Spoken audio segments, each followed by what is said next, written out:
Hey guys, welcome back. So today I wanted to do kind of like a life update mixed with my 3-month post-op update.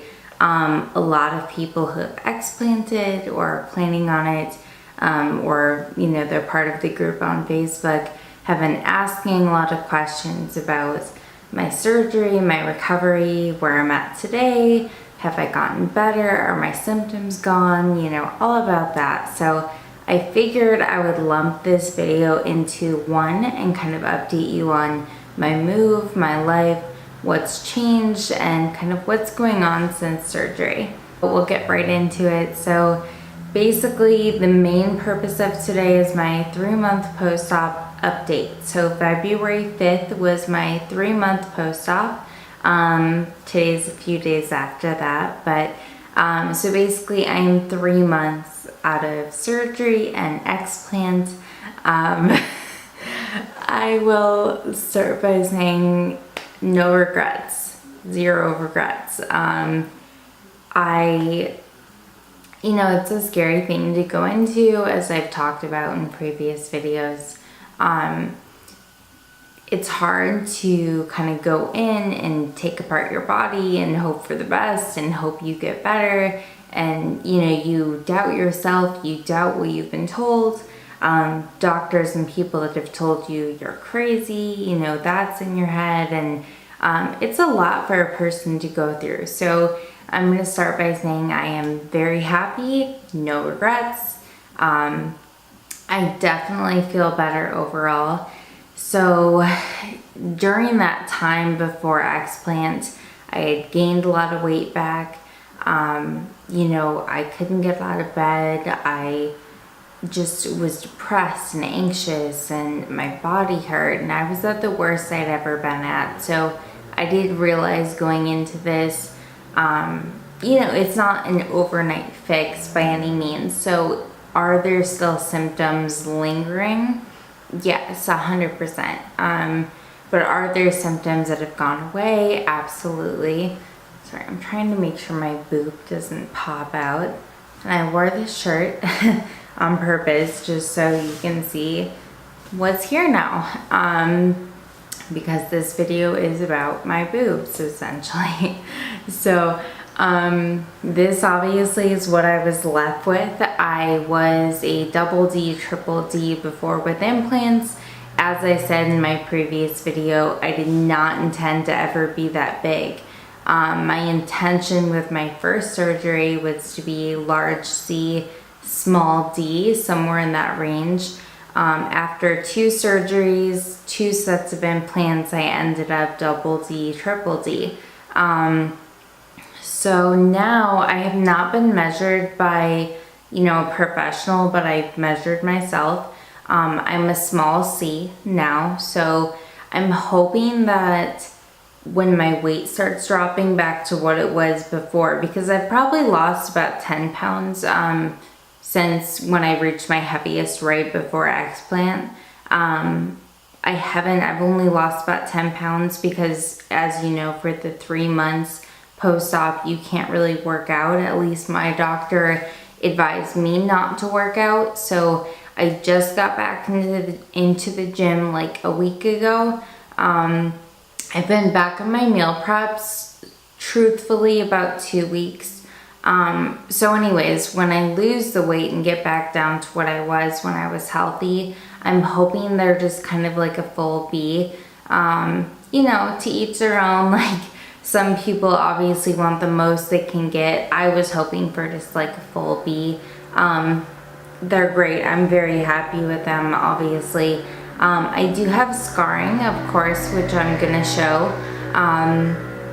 So I had a lift along with my explant, an anchor lift. So the scar is kind of around my nipple and then straight down and then right underneath my breast. So there is scarring. It's not bad. It's, I don't know, like if my boyfriend or someone doesn't like me for it, great, bye. See you later. It's really not bad. So with that, the scar treatment I've been doing, Some people use silicone treatments, obviously because I reacted so poorly to a silicone implant. I was against that. So the two things I use to kind of assist with healing the scars, and honestly, you can just use cocoa butter. Like, you don't have to use a scar treatment. A lot of it comes down to the skill level of your surgeon and how they, you know, cut the incision. But I did use Mederma, which to my knowledge has no silicone. So I did use that here and there, but mostly I got this vitamin E oil. Vitamin E is great for like skin repair, you know, stretch marks, things like that. So I use that, and a cocoa butter, vitamin E, shea butter base, you know, all natural moisturizer, and that was it. I didn't do anything too crazy. The thing I used during kind of the healing, when the incision points were still kind of raw and like red, if I noticed they were getting too red, or I was worried, you know, oh, is it getting infected, I just grabbed tea tree oil, the essential oil. It's very strong, so I would put like a drop on a cotton pad and then dilute it with water, and just put that right in the incision point. So that was another really helpful thing for me. I do notice still when I shower, or, you know, anything like that in the gym, when my body temperature goes up, my scars do turn like, you know, a reddish purple color, and I know that's kind of just what it is. But they've healed really well for the most part. So yeah, I mean, there's scarring, obviously expect it. I don't find it really life ruining because I don't run around showing everyone my nipples, but I don't think it's that big of a deal. So, you know, the pain for me was super minimal. I already talked about it in my second video. I didn't have much pain because I did have a nerve block, which I would highly recommend to anyone. I took Tylenol for like 3 days, maybe 2 days, I don't know.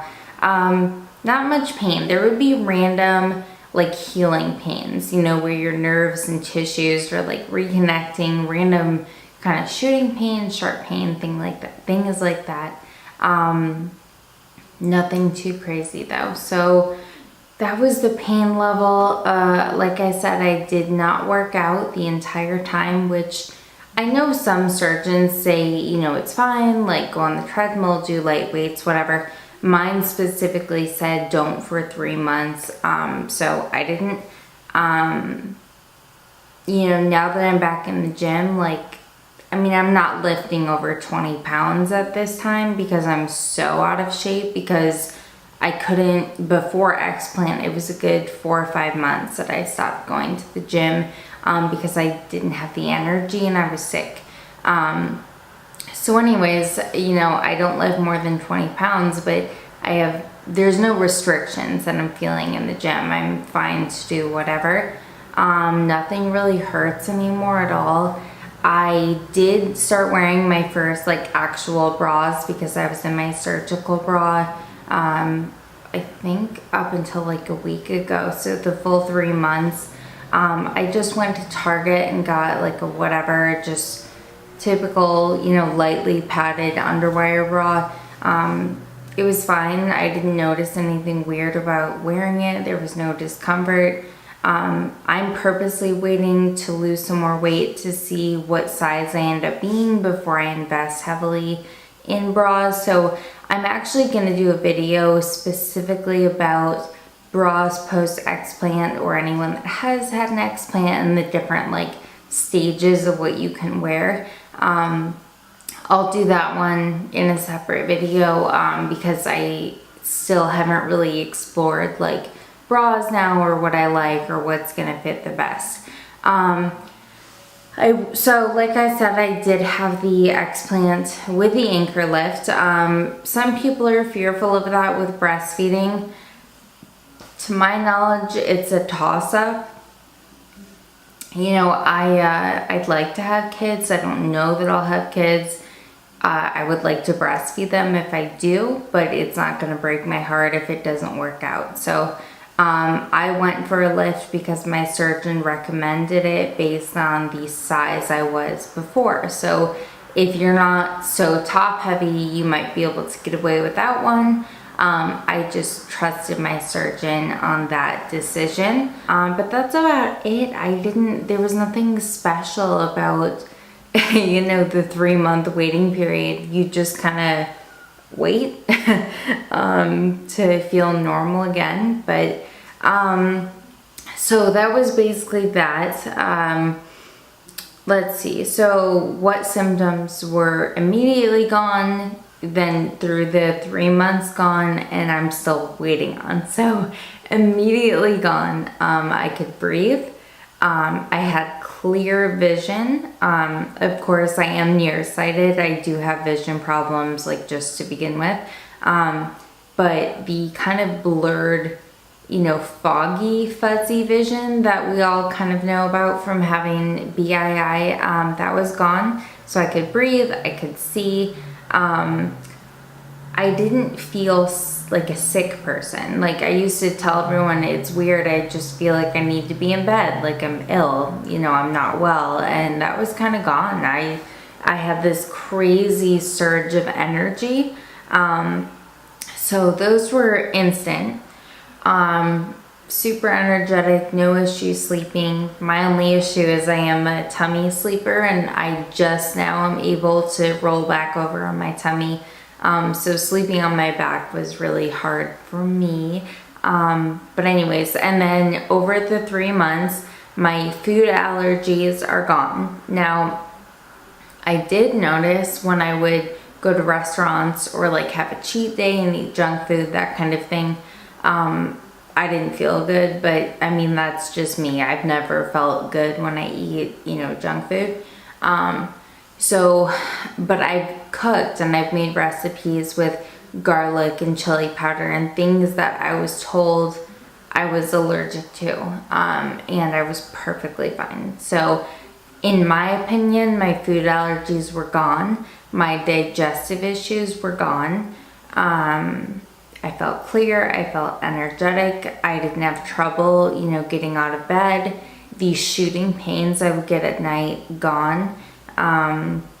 The kind of hot and cold sweating, you know, temperature spells were gone. So it was just a lot of things gone. And my biggest thing I can say is I no longer feel like I'm sick. I used to literally feel like I can't go to work, I can't leave the house. I'm ill, I'm a sick person, I need to be in bed. So I don't feel like that anymore. The things that I'm still waiting on, so a huge thing for me in this was my balance, and kind of my equilibrium, kind of went with this about 3 years into having implants, and for a span of 5 years, it got just worse and worse and worse. And you see that in my first video. I would say it's improved, maybe 20-30%. It's still there. It's still, you know, something that I'm waiting on. And the way I kind of think of it is like it took 3 years to develop the problem, 5 years to live with it. You know, it's going to be more than 3 months for it to go away. So some of the other women that had that specific issue that I had, you know, told me they're looking into doing like some retraining your brain type programs, because your body and your mind adjust to the way you live. So for 8 years, you know, my body was basically having some reaction and it became used to living that way. So that is something I'm waiting on, and I'm in the gym, I'm living as normally as I can. You know, so I'll keep everyone updated on that. And then, you know, the only other thing, and I've always struggled with it, is anxiety. You know, having this sickness, you know, I don't think people realize how much it does change your life, how debilitating it is. I would say I'm still anxious, you know, not to the level I was. I used to not even like to leave my house. But there is an adjustment period with, you know, kind of reclaiming your life, and it's going to take more than 3 months in my opinion. So yeah, but I went off my anxiety medication. I have no problem saying that. So I am on no medication right now. It's part of my detox. So I'm on no birth control, no anxiety medication. I only ever take children's Tylenol if I am like, you know, I have a crazy headache or something that I just can't stand. But for the most part, I think I've only had to take Tylenol for a headache once in this whole time. So no medicines for me, you know, or prescription drugs or anything like that. I drink alcohol extremely periodically, like once a month, if that. It's just not part of my lifestyle. And, you know, I'm trying to cook everything I eat. So that's pretty much my detox. So another thing I would say I'm doing, not really as part of my detox, but just like overall wellness. I kind of had to take a look at my life and put myself in the best situation I could for me, because anyone that knows me knows I'm a very giving person. I will do anything for people in my life, and I will put myself last. So this was probably the first time in my life that I was really like, you know what? This has been just a horrible battle for a very long time, and I'm putting myself first. So with that being said, I did move. So I moved to a pretty big condo with a room for my family when they come to visit me. A room dedicated, this room that I'm in right now, dedicated to, you know, filming and doing things I enjoyed doing. You know, and just having a space to, you know, be me and heal and figure out what's next for me now that I'm regaining my health and, you know, that kind of thing. So I did have a move. So once I'm more settled, I might do like a house tour or something if you guys want to see that. I'm super into like interior decorating and design and that kind of thing. So I love talking about it, and I would love to show, you know, like affordable ways of making your house really nice, and stuff like that. Now I have this massive kitchen. I love cooking. I didn't really have the energy before surgery when I was sick, so now I do. So I want to incorporate more videos like that. So yeah, those are the overall kind of new updates in my life. I would just say after this kind of surgery, or anyone that's gone through, you know, breast implant illness, you kind of finally get your life back. So you need to put yourself first and love yourself first. And, you know, that's a big thing I had to kind of realize, you know, what in my life needed to change to make me happier and healthier, you know. And I would just say with this surgery, don't be afraid of it. You know, if someone doesn't like what you look like after, bye. Like, see you later. If someone doesn't, you know, like what you had to go through, bye. See you later.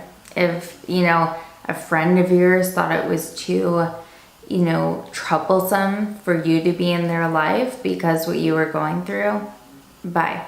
So that's kind of my new thing. You know, we're doing the best we can. So with that being said, if anyone has any questions about healing, you know, anything more in depth about what I said, I always link my social media and my email below. So absolutely reach out to me. You know, I'm not an expert, but I've gone through it for a long time, and I did my research. So I would love to help anyone out with that. And yeah, so I think the next few videos I do will hopefully be about, like, you know, makeup, skincare, that kind of thing, because I still do want my channel to be primarily a beauty channel. Yeah, just If you're questioning if you have breast implant illness, you probably do, but definitely do your research, reach out to people, join the Facebook group. That was the most amazing thing for me, you know, because it's a forum of people who feel the way you feel. Don't be afraid of it. Don't be ashamed of it. You know, like I said, if anyone in your life has a problem with what you're going through, what you will look like, you know, any of it, get rid of them. Like, seriously, you don't need that. No one needs that. And put yourself first and love yourself first. And health is by far the most important thing. So thank you so much for watching, and I will see you guys next time.